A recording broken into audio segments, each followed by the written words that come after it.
राजधानी recording studio.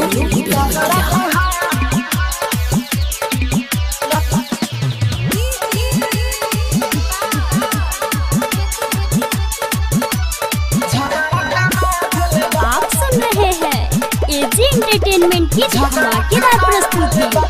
Greeting के हाथों सबके बढ़ा देले बा, ग्रीटिंग के हाथों सबके बढ़ा देले बा, बढ़ा देले बा।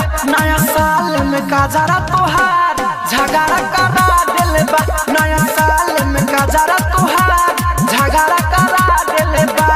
ग्रीटिंग के हाथों सबके बढ़ा देले बा, ग्रीटिंग के हाथों सबके बढ़ा देले बा, बढ़ा देले बा। नया साल में काजरा तोहार झगड़ा करा देले बा, नया साल में काजरा तोहार झगड़ा करा देले बा। काजरा तोहार नया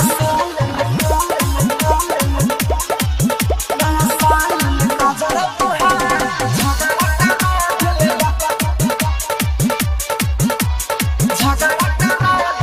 जिन देखे ललिता कटोली बोले हैप्पी न्यू ईयर हो, पेन्हल बाटे सोना रे यारा नए फरा पियर हो।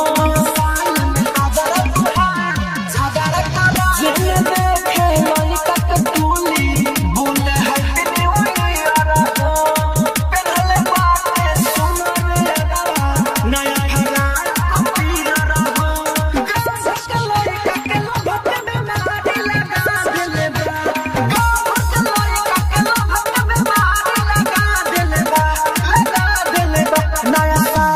काजरा तोहार झगड़ा करा देले बा, नया साल में काजरा तोहार झगड़ा करा देले बा।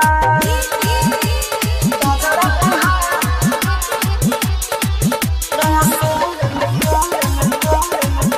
आप सुन रहे हैं एजी एंटरटेनमेंट की धमाकेदार प्रस्तुति।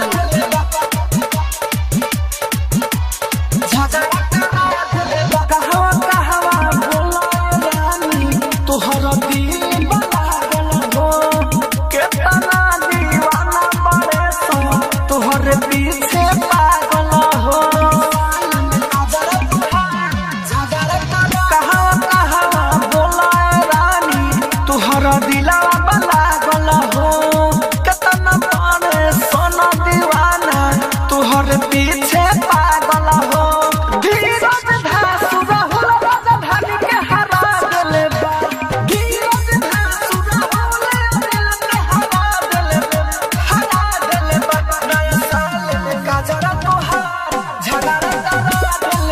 नया साल में काजरा